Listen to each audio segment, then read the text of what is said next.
If two comedians become presidents, the world should be prepared for dark comedy. What Pakistan and India do at the Wagah border, America has shown inside the White House. When a poor soul gets caught between two powerful egos, it doesn't end well. Before the press conference, Zelensky's officials repeatedly warned him that the Trump team would try to provoke him, but he didn't get angry.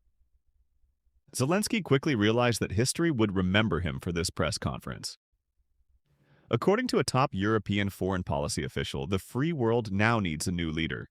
The American guarantee has expired. There is celebration in Russia, and former Russian President Medvedev is calling Zelensky a pig and Trump the one who locks pigs in a pen. If Russia has achieved any significant victory since the fall of the Soviet Union, it is this press conference. What could be worse than this? Are you helping a weak person and then repeatedly demanding gratitude and apologies from them? Food was prepared at the White House, but Ukraine's hungry and thirsty team was told by Marco Rubio that they could leave as they were. Although the state press conferences of different countries are never like this, the one that happened between America and Ukraine on February 28th was unfortunately enjoyed by you and me. Donald Trump got his beloved, most favorite viral clips from this, and perhaps he didn't want anything more than this. The story of the press conference begins even before it starts, where Ukraine's team repeatedly tells President Zelensky that Donald Trump and his sycophantic gang will try to provoke him, but he should not talk about anything other than mineral deals. Zelensky must have tried his best to stick to this, but when the train derailed, the whole world saw how the president of a small, defeated country, Ukraine, was bravely facing three bullies. Around 1 p.m. on February 28th, U.S. President Donald Trump called Ukrainian President Volodymyr Zelensky to the White House for a deal. Before the debate on the terms of the deal, there was an open media briefing at the White House. In this press conference held in the Oval Office, Donald Trump's entire battering team was present. And you should remember that Donald Trump has been the U.S. president for 45 days. And during this time, the person he has talked to the most on the phone, whose name he has mentioned the most, is Russian President Vladimir Putin. From a 90-minute phone call to the exchange of messages with emojis, everything has been in the media. Donald Trump has repeatedly said in this press conference that he has talked to Putin countless times, and he won't tell when the last time was. The vibe of a relationship between the two is clearly visible. So, in this situation, the whole world understands, and Donald Trump has clearly stated that he is in a hurry to end this war without giving Ukraine any face-saving. So, the first purpose of calling the Ukrainian president was to take him into confidence or force him to agree to the talks that have taken place with the Russian president in the past few weeks.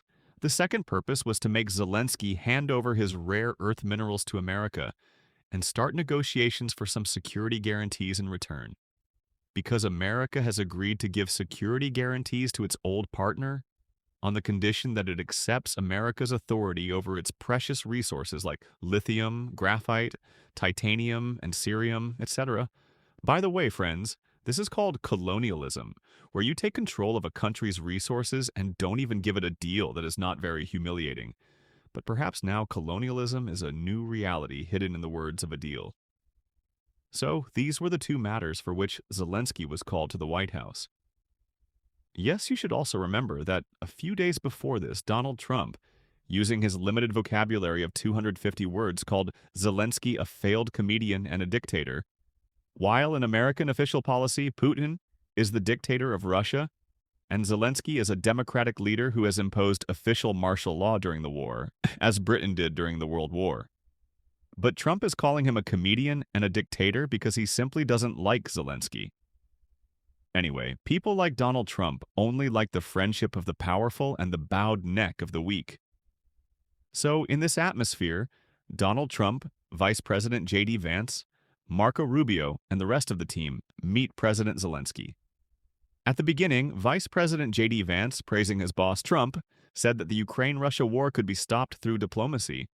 And our President Donald Trump is the only person in the world who can do this, and he is providing you with this great service.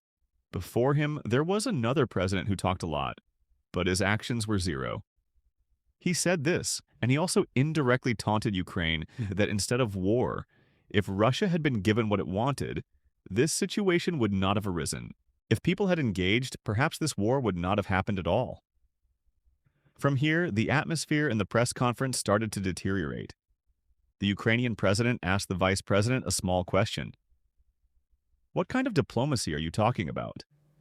Please tell us what kind of diplomacy we could have used to stop the war.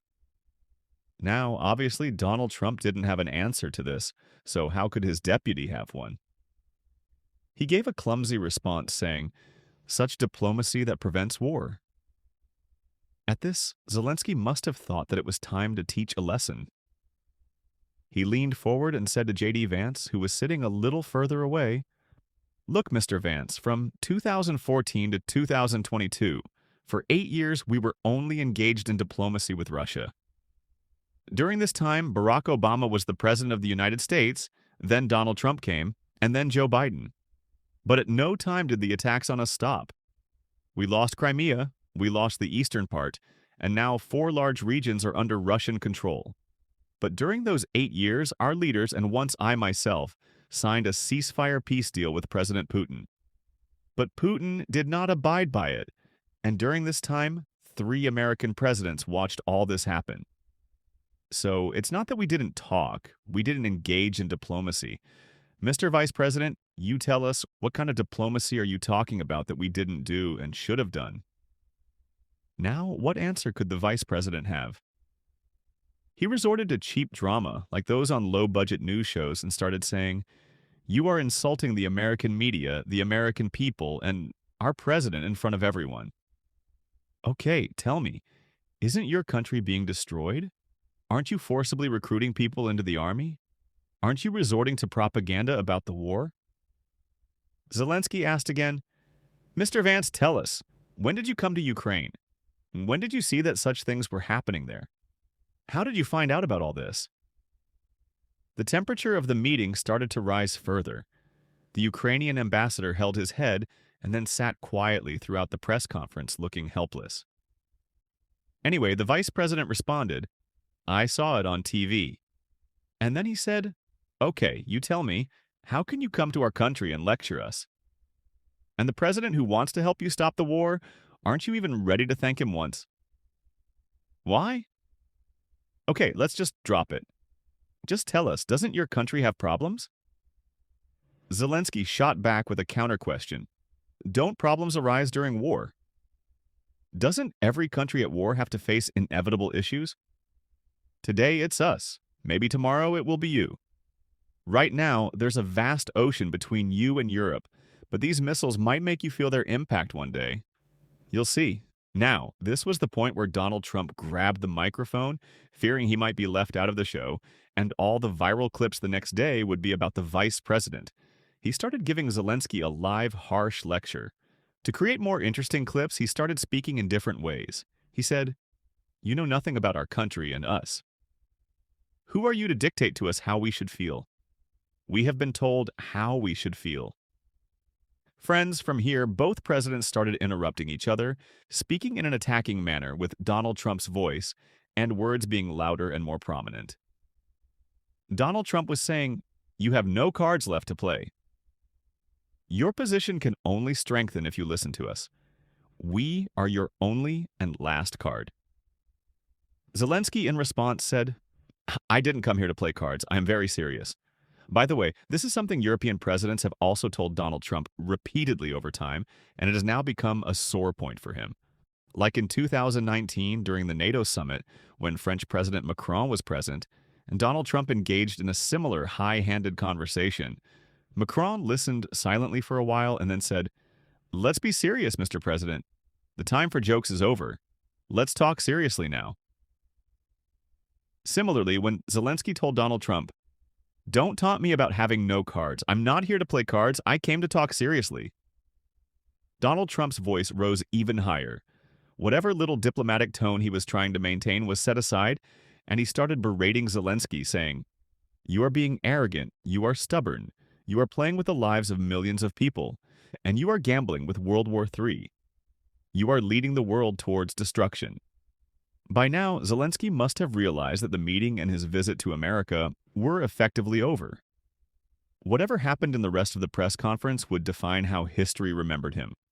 So, while President Trump was speaking and issuing threats, Zelensky interrupted twice, saying, Why are you shouting so much? Why do you need to speak so loudly? You called me here for this.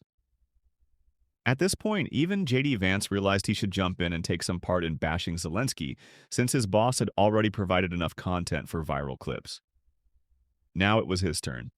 He pulled out an untouched point and asked Zelensky, "Have you ever once thanked us?" Zelensky replied, "Many times repeatedly I have thanked America for its help."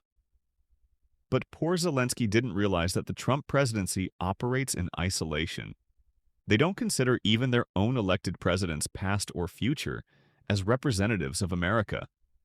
When they ask for thanks, they don't mean gratitude towards the American people, but specifically towards Donald Trump. Within moments, the poor, helpless Zelensky understood this and said helplessly, "The presidents I thanked were also chosen by America, and I am now grateful to Donald Trump as well." But once again, the vice president made a nonsensical accusation and escalated the matter. He said, "You even went to Pennsylvania to campaign against our president, didn't you?" Instead of responding directly, Zelensky said, "If you shout louder, it doesn't make you any more truthful." He meant to say, "I did visit, but it was during a campaign period because elections were happening in America. I met the then president where it was appropriate." At this point, President Donald Trump jumped back into the fight and said, "No, my vice president is not shouting. He is not shouting loudly. And look, Zelensky, you know you are in deep trouble, and only I can help you get out of this difficult war." The Ukrainian president replied, "Mr. President, 3 years ago, we started defending our country alone. We know we are in trouble, but we are also grateful to you. We have been defending our country on our own." The meeting had turned into a shouting match, with both presidents talking over each other. Everyone could see that the meeting was over. The purpose of the visit had been defeated. And in Russia, President Putin was probably sipping champagne and dancing. At this point, Donald Trump threw another jab at Zelensky, saying, "If we hadn't given you weapons, you would have lost the war in 2 weeks. In 15 days, 14 to 15 days. Zelensky interrupted, waving his hands in the air and said, "Not 2 weeks, but 3 days. And we have already heard this from Putin's mouth before." In other words, he was saying, "Are you repeating what Putin says?" This was a deep dig at Donald Trump, as international and even his own media have been saying for months that he is so influenced by and so in love with President Putin that he repeats Putin's words and actions on the international stage. When Zelensky reminded Trump of Putin's 3 days to defeat comment, Trump's temper shot through the roof. He tweaked his response slightly and said, "Not 3 days. You would have lost even sooner if we hadn't helped you. But let me tell you something. The way you were behaving, no deal is possible between us." With this mood, the American president and vice president continued their full-on attack on Zelensky for the next minute and a half, focusing on why he hadn't thanked them enough, especially President Trump. They kept repeating, "Thank you, thank you." But President Trump wasn't satisfied. He even started mimicking Zelensky, saying, "I would see fire. I would see fire. I would go and I would do this. Look at us. I would see fire. I would see fire. I would go and I would do this." He then added, "This is turning out great. Beautiful videos are being made." Meaning, this live press conference is a great spectacle that Americans are getting to see, and I am deliberately prolonging it. Donald Trump continued, "I am deliberately prolonging this, letting it stretch out so everyone knows what has happened." Suddenly, he remembered that during his 45 days in office, Javelin missiles had been sent to Ukraine. So he quickly mixed in another lie and, in his typical showman style, gestured with both hands, saying, "Obama gave you blankets, and I gave you javelins." He kept repeating this, enjoying himself, and as usual, started giving titles to his viral clips. "Obama gave blankets, and Trump gave javelins. Obama gave blankets, Trump gave javelins." That should be the statement. He said, "Obama gave you blankets. In fact, the statement is, Obama gave blankets and Trump gave javelins. You should be more thankful." Friends, if you watch the videos, pay attention to President Zelensky's reaction at this point. He was visibly uncomfortable, squirming in his seat. During this press conference, a Fox News reporter, a Trump supporter, tried to embarrass Zelensky by asking, "Did you come to meet our president at the White House without wearing a suit?" Zelensky responded with sarcasm. My country is at war. When I am free from this war, I will come here wearing a better suit than yours. This historic press conference, which showcased some of the worst presidential conduct in American history, lasted just over 40 minutes, with the last 10 minutes being particularly tense. During this heated exchange, the Ukrainian ambassador to the U.S. was seen constantly holding her head in frustration. After this hostile press conference, there were supposed to be discussions between Ukraine and the U.S. about Ukraine's rare earth minerals. Both teams were present, but Zelensky was told to leave the White House. Food had been prepared for him, including roast chicken and several English dishes, the aromas wafting through the air. But Donald Trump instructed Secretary Marco Rubio to inform President Zelensky that he could leave the White House. In other words, get out. His entire team, hungry and thirsty, was kicked out of the office. They left the White House with their teams, and Donald Trump, wearing his Make America Great Again hat made in China, headed towards Air Force One for another event. Deals on minerals, weapons, and business were now 100% dead, but you might be surprised to know that President Zelensky's bravery didn't end here. After this hostile conference, he went straight to an even more hostile news channel, where he had been invited for an interview. Here, another stage was set, and he was asked to apologize to the American people and President Donald Trump. Unsurprisingly, Zelensky refused, saying he was not in the mood to apologize because he had done nothing wrong. By the way, Zelensky, who was not considered a great leader by many, proved himself to be a brave man in front of Donald Trump and his highly qualified battering team. Despite the hostility, he didn't ask for water even once, and not once did he show any sign of nervousness on his face, although he clearly understood that Donald Trump's America was not standing with him, but rather with his enemy. Despite being ready to negotiate on mineral deals, America was not standing with him. After the video of this briefing went viral, Democrats in America and leaders across Europe were shaken. The question arose, does the American state guarantee no longer hold any value? Does this mean that the guarantees given by a previous American president hold no weight in front of the current administration? Has the American state now become a kingdom of each new president? This is a crucial question for Europe because between America and Europe lies the Atlantic Ocean, a barrier of about 5,000 kilometers protecting America on one side. On the other side lies the even larger Pacific Ocean. But between Europe and Russia, there is no ocean or buffer zone. In their minds, Ukraine is the buffer zone between the Russian reach and Europe, and they want to protect this buffer zone at all costs. This is why when Donald Trump and his battering team humiliated Zelensky in an almost public briefing and kicked him out, all of Europe stood with Ukraine. The chief of European foreign policy, Kaja Kallas, issued a statement saying that, in her opinion, the free world now needs a new leader, implying that America, and especially Donald Trump, have expired in this role. After this, a wave of support for President Zelensky began across Europe and Western allies. On social media, almost every European leader tagged President Zelensky, writing, "Mr. President Zelensky and the people of Ukraine, know that you are not alone. We stand with you." You could see on the screen how messages were loading and how every message from Zelensky was being retweeted with gratitude on X.com. Here, it is important to understand one thing. It's not that Donald Trump's decision to stop the Ukraine-Russia war is wrong. This war is, in reality, a nonsensical war and should be stopped as soon as possible. Period. But the issue is how to end it. Blaming the Ukrainian leader alone is not fair because this war started with the blessings of America and Europe. It was America and Europe who convinced Ukraine to continue fighting Russia. Otherwise, Ukraine had been negotiating with Russia before and during the war. Ukraine once had the world's third largest stockpile of nuclear weapons, which were dismantled under the security guarantees of America, Europe, and Russia. A significant portion of these weapons was given to Russia. Here ends today's video. I hope we see the war stop between two countries and start on the reconstruction work and for the betterment of the country.